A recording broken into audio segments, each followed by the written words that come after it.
6 महीने सोता था, है ना। हाँ, तो 6 महीने वो सोता था और एक दिन जगता था। कहा मां को क्या चाहिए? तो सारे देवता घबरा गए।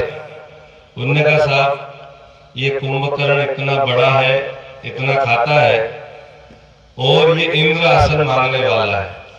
इंद्र आसन मतलब देवताओं का जो राजा है इंद्र, उसका आसन मांगने वाला है। तो ये कभी इंद्र आसन मांग लेगा, पूरे दुनिया में जितना सब खा जाएगा, कहीं बचेगा ही नहीं, सब लोग मर जाएंगे, खाने का ही नहीं बचेगा धरती पर। एक ही दिन में एक राज्य का अकेला खा जाए 6 महीने का। तो इंद्र ने माता सरस्वती को कहा कि इसकी जबान पे जाकर बैठ जाओ और ये इंद्रासन की जगह निंद्रासन मांग ले। तो वहां वरदान मांगने लगा, तुमने कहा निंद्रासन दे दो। तो भगवान ने देर नहीं करी, तथास्तु, अब 6 महीने सोया करो। तो भगवान राम ने उस बड़े रावण के भाई कुंभकर्ण को, जो राक्षस था, उसको मार दिया। अब मार दिया तो उसकी जो पत्नी थी, कुंभकर्ण की पत्नी का नाम निंद्रा था। जो हमको नींद आती ना, उसकी पत्नी थी। तो उसने भगवान राम के पास जाकर कहा कि मैं तुमसे बदला लूंगी। अब उन्होंने कहा साहब बदला लेगी, क्या करेगी? बोले करूंगी क्या, अब तुमसे तो लड़ नहीं सकती, पर तुम्हारी जहां भी कथा होगी, जहां भी भगवान का नाम होगा, जहां भी सत्संग होगा, वहां जाके मैं बैठ जाऊंगी। जैसे लोग आएंगे सत्संग में, कथा चालू होगी कि सबके दिमाग के ऊपर घूमूंगी, है ना। जो जागृत होगा वो तो बच जाएगा, नहीं तो बाकी तो सबको मैं ढेर कर दूंगी। तो अक्सर आपने देखा होगा कि आदमी को घर नींद नहीं आओ, खाटला में पड़ेगा, दिन भर मोबाइल चला कर, रात में मोबाइल चला, नींद नहीं आओ। पर जैसा प्रवचन सुनना आओ कि देर नहीं करा, जरा देर में तो वहां जपने लग जाए, जबकि ना लग जाए। तो निंद्रा देवी हमको परेशान करती है। रामायण में भी उसके बारे में वर्णन है कैसा होगा। तो आइए, किसी को नींद आ रही हो तो फिर से एक बार गायत्री मंत्र बोल ले, भगवान का नाम ले लेते, ताकि वो निंद्रा देवी भाग जाए। भगवान के मंत्र से भागती है, भगवान के नाम से भागती है। आइए भगवान का नाम ले गायत्री मंत्र के माध्यम से। ओम भूर्भुवः स्वः तत्सवितुर्वरेण्यं भर्गो देवस्य धीमहि धियो यो नः प्रचोदयात्।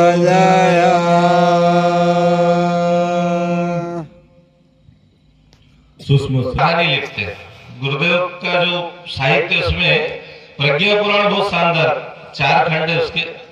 तो उसमें एक जगह गुरुजी लिखते हैं, क्या लिखते हैं? एक महाराज नहाने गया, नदी में नहाने गया। अब संत आदमी, महाराज आदमी नहाने गया तो क्या हुआ कि वो जैसे वो नहा के अंदर चला गया, तैरते तैरते। महाराज उनको तैरना भी अच्छा आता है, क्योंकि नदी किनारे नहाते, नदी में नहाते, बहुत अच्छे से वो नहा रहा था। नहाते नहाते क्या हुआ कि चूहा जो रहता है ना, ऐसे चूहिया वहां पर वो पानी में से डूब रही थी, निकल रही थी। महाराज को दया आ गई तो महाराज ने उस चूहिया को पकड़ लिया और पकड़ के अपने आश्रम में ले आए, अपनी कुटिया में ले आए।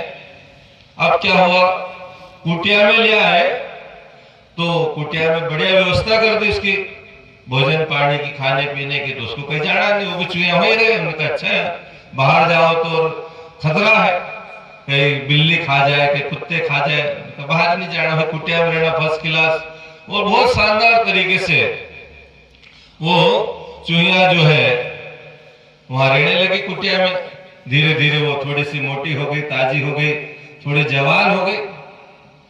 भाई जीव जंतु भी तो शादी लायक हो जाते हैं, है कि नहीं? उनकी भी तो शादी होती है, उनके बच्चे होते हैं। शादी दिखती नहीं पर वो कर लेते हैं, जीव जंतु भी करते हैं। तो महाराज जो है बड़े तपस्वी थे, बड़े पहुंचे हुए थे। उसने उस चूहिया को मतलब वाणी दे दी मंत्र शक्ति से कि भाई तू बोल। वो दोनों बात करने लगे। तो महाराज ने, संत ने उससे पूछा बोले अब तेरी शादी लायक हो गई उम्र तो क्या करे, तेरी शादी बोल किससे करा दो, मेरे पास बड़े तब्बल है, बड़ी शक्ति है, तू कहे उससे शादी करा दो। तो कुटिया के पास ऐसा झरोका था, खिड़की थी, तो बाहर झाँक के महाराज ने उसको बताया, बोल किससे कराए, सूरज से करा दे तेरी शादी। तो उन्होंने कहा नहीं बेटा, ये तो सूरज तो बहुत गर्म है। उन्होंने कहा चलो सूरज से नहीं बदल से करा देते हैं। तो उन्होंने कहा नहीं नहीं, ये तो ठंडा है, ये पानी गिराता है। बोले नहीं बड़े। फिर बोले ये जो पहाड़ है इससे करवा देते हैं। उन्होंने कहा ये तो पहाड़ ऐसे खड़ा रहता है, इस पे धूप। उस चूहिया की नजर जो है पहाड़ के नीचे गई।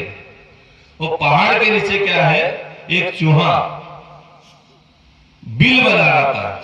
भाई चूहे क्या करते, बिल बनाते, अपने रहने के लिए घर बनाते।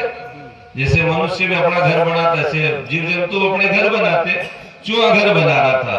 तो संतन का भी इससे करा दे शादी। उन्होंने कहा बिल्कुल इससे करा दो। तो चूहिया ने क्या चुना, चूहा। संत क्या दे रहे थे, सूर्य, चंद्रमा, आकाश, बादल सब दे रहे थे, पर उसने शादी किससे करी, चूहे से। तो बस हमारी भी स्थिति लगभग उस कथा का जो सार है वो ये है, हमारी स्थिति क्या है, हमको गुरुजी भगवान देवता बनाना चाहते हैं। हम मनुष्य बन गए शरीर से, है ना, शरीर से मनुष्य है।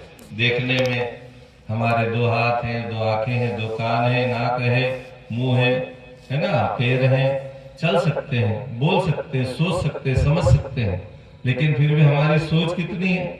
मनुष्य जीवन सहज है। गुरुदेव कहते हैं कि मनुष्य जीवन सहज है, मनुष्यता कठिन पुरुषार्थ और परिश्रम से प्राप्त करनी पड़ती है। तो हम मनुष्य, भगवान ने हमें इंसान बना दिया, क्या हम इंसान बन पाए? इंसान की जो परिभाषा थी, भगवान ने इंसान बनाने से पहले इंसान के लिए भोजन पानी की व्यवस्था की, अच्छे अच्छे फल फ्रूट्स, अच्छी अच्छी चीजें बनाई, और ये सब बना के दिया। भाई मनुष्य पैदा होगा तो खाएगा क्या, पहले खाने की व्यवस्था करी।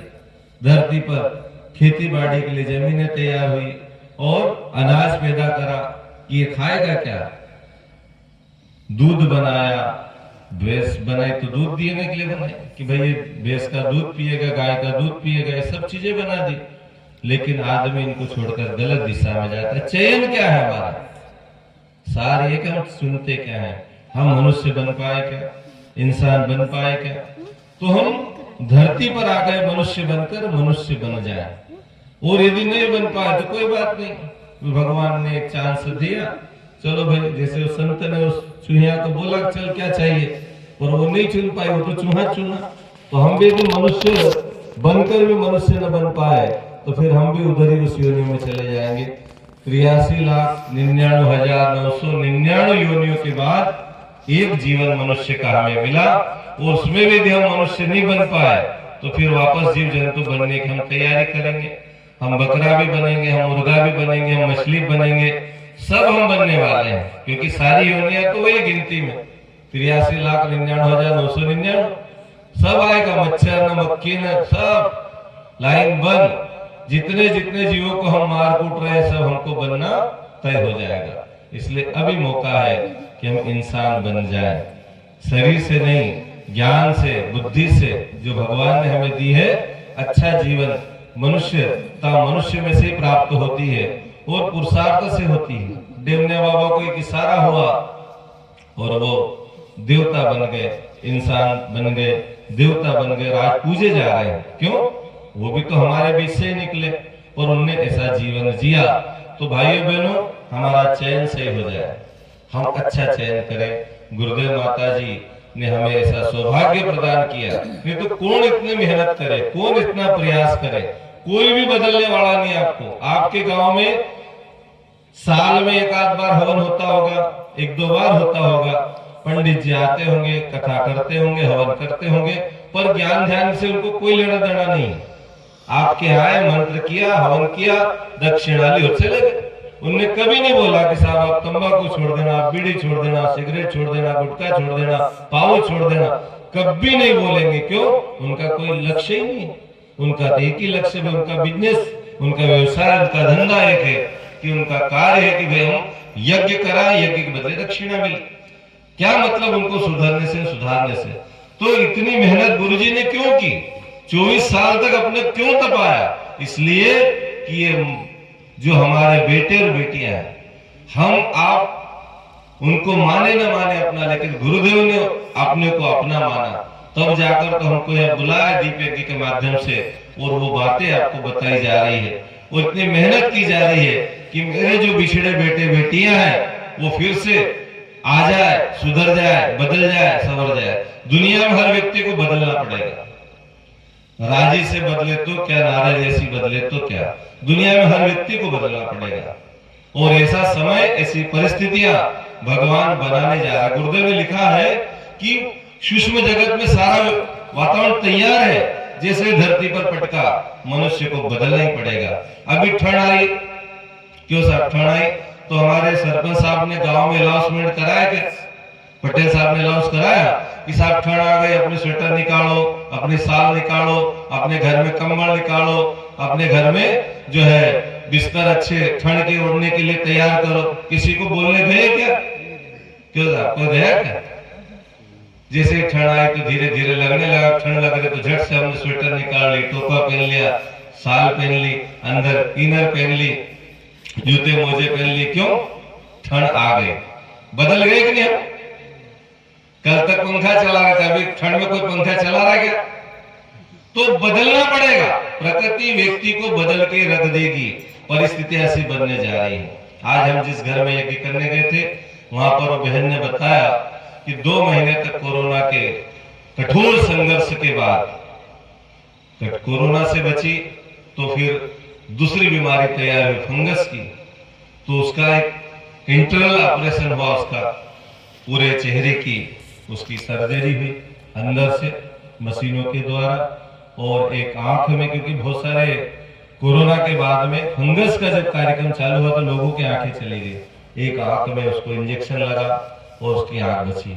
उन्होंने कहा भगवान की कोई कृपा रही है, कोई पुण्य रहा होगा, तब जाकर मैं आज आपके सामने इस यज्ञ में बैठ पा रहे, और मेरा घर बन गया, उसमें हवन हुआ। आज भाइयों बहनों, प्रकृति कब क्या ऐसा कीटाणु फैला देगी कि हमको राजी से, नाराजी से, मजबूरी में बदलना ही पड़ेगा। क्यों न बिना ऐसी परिस्थितियां निर्मित होके पहले ही हम बदल जाए, कहने के पहले ही बदल जाए। ठंड आ गई तो स्वेटर निकाल के बैठ जाए। भगवान कह रहा है कि दुनिया बदलने वाली है, युग परिवर्तन होने वाला है, समय बदलने वाला है, तो हम उस रास्ते पर आ जाए। ठीक है, पिछला समय, पिछला जीवन कैसा भी रहा हो, लेकिन अब मौका है कि हम बदलने के लिए राजी से ही तैयार हो जाए, मजबूरी में होकर ना आए। नहीं तो मजबूरी में आपको आना तो पड़ेगा, मार ठोक कर भी आपको बदलना पड़ेगा।